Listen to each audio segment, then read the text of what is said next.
Okay, so I've been going back and forth on this sharing my thoughts online thing for a while now, and I don't think I'm the only one.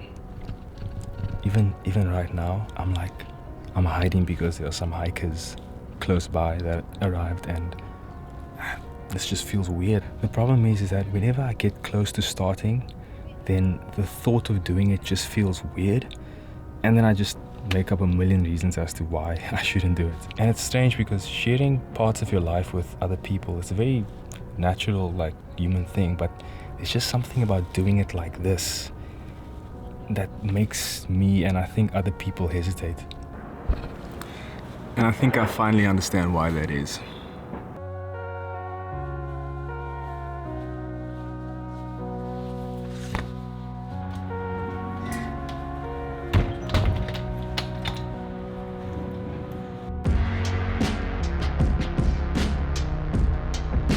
It's Friday the 24th of April. I'm on my way to Elsie's Peak in Fish Hoek for a little morning wander. Leaving a little late this morning.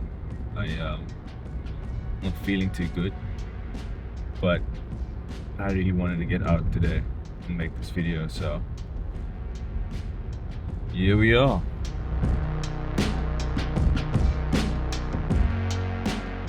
I've lost count of the amount of times that I've been really excited to share something, and then the moment comes of wanting to film it, and then something changes. I just get weird about it and I start thinking about all these reasons why I shouldn't do it. One of the biggest ones for me is the awareness of being watched. People judging me for how I look.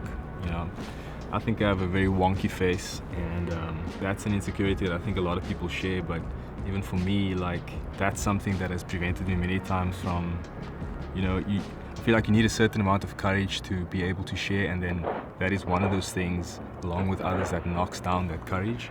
The other thing is the fear of saying something that I will be judged for, and then knowing that, whatever you put online is going to most likely be there forever. With that is also this fear that if I change in the future, and my perspectives change, or even my feelings on something change, and it contradicting what I've put online before, and then people judge me for that. So a lot of fear of judgment, I guess. But then also who will care what I have to say, And then also just some people are so gifted at communication, so I then ask myself, am I a good enough speaker? Do I communicate ideas well enough? Or will the way I communicate my ideas and my thoughts just make people fall asleep? And then finally, I think it's the performative aspect.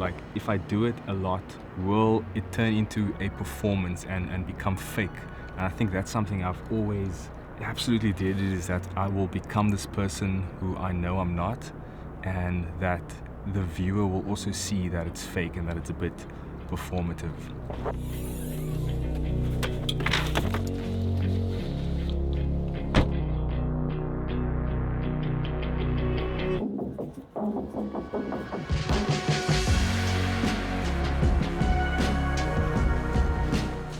I can't believe I really have to take this jacket off. We had 2 super cold wintry days in Cape Town. Came out of nowhere, and all of a sudden for the next 2 days probably it's pumping. Cape Town, bro.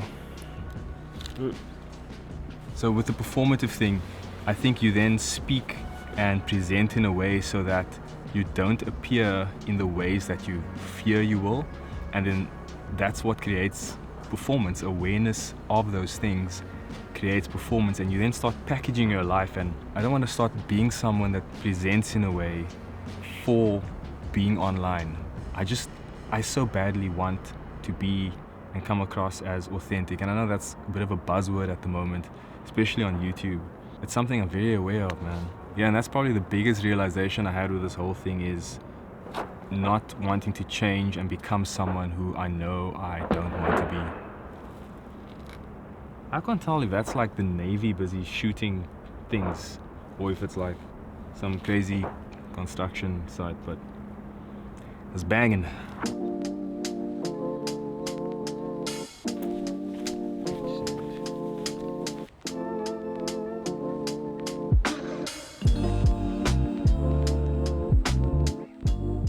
snack of today is a health bar.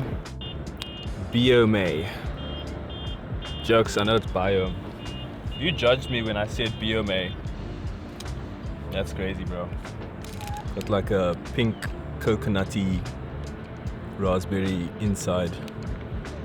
It's not bad. Got a nice little wedge here, keeping me from going yonder. And here we have Falls Bay. This is Fish Hoek. That's the bay.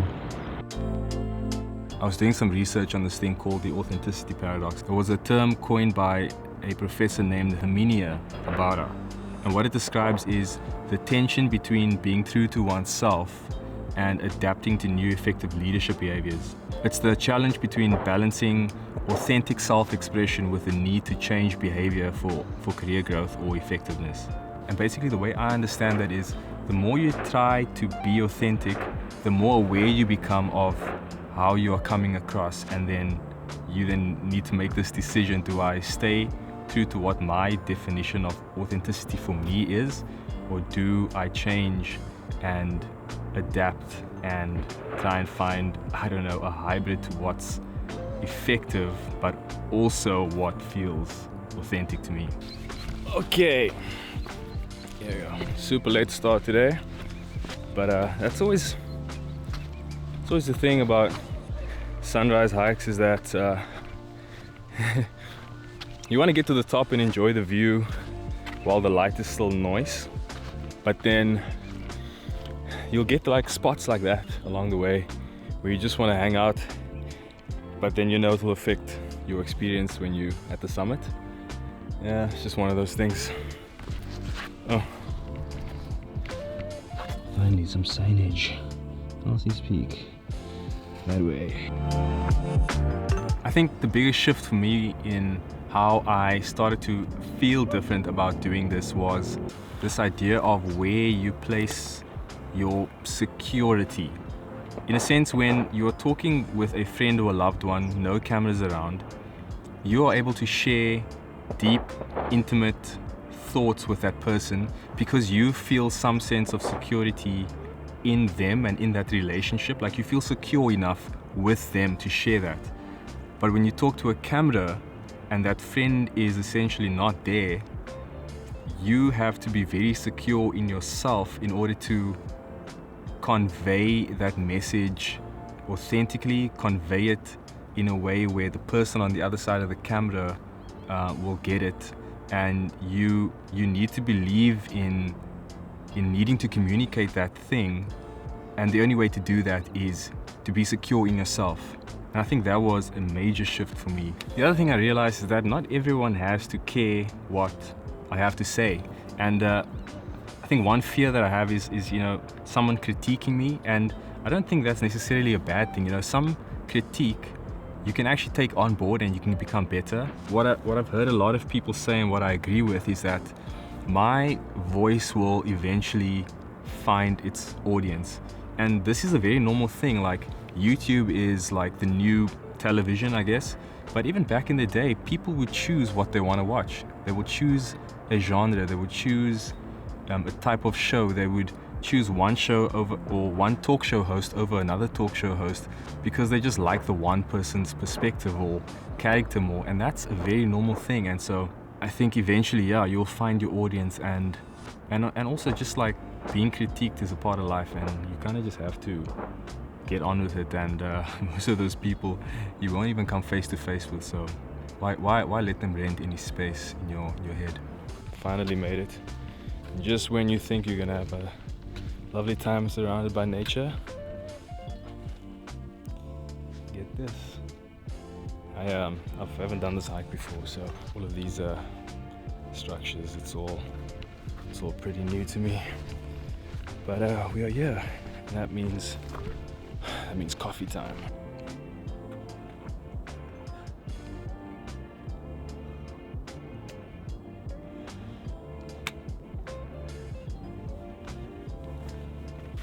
I should have done this. I'm standing there. All the cool kids do this. I'm not a cool kid.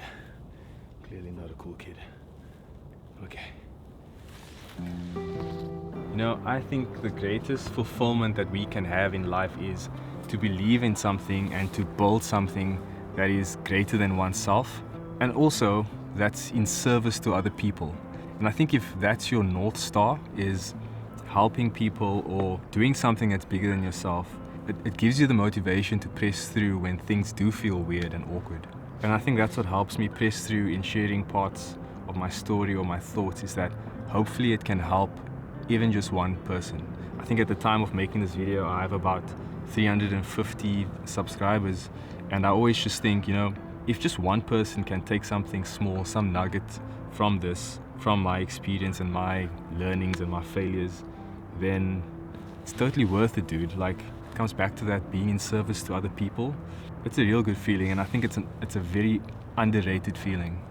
And also, I know I'm talking about video, but it doesn't have to be video, you know. You can do it in written form. In fact, you don't even have to post it, but you can do it in written form. I know people do diaries, but you can post a blog. You could also do it in the form of audio, and you could even do that progression. Start with written through a blog, turn that blog then into a podcast, even if you don't publish it at first.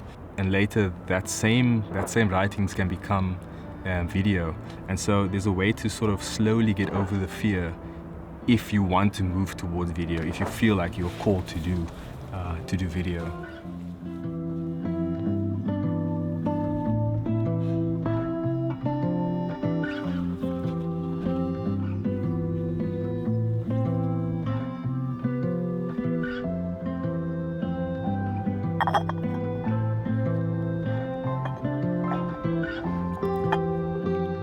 And you know, for sure, it's definitely not for everyone. I'm not saying everyone must, you know, start talking to the camera and sharing parts of their life and their thoughts.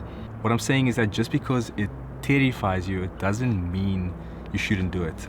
And also I'll say is, know your why. If your why is something that's bigger than yourself and serves others and builds legacy, then maybe it's worth pushing past all those weird feelings. Also, how epic would it be to like leave these memoirs for your grandkids? Even if you don't end up building like some online business from it or using it for a personal brand or content creation or whatever, how cool would it be if you have like this mass of video memoirs that you can leave for your grandkids and they can know your story if they ever do want to? I just think that's cool, man, and that's one of the things also that's pushing me to share more.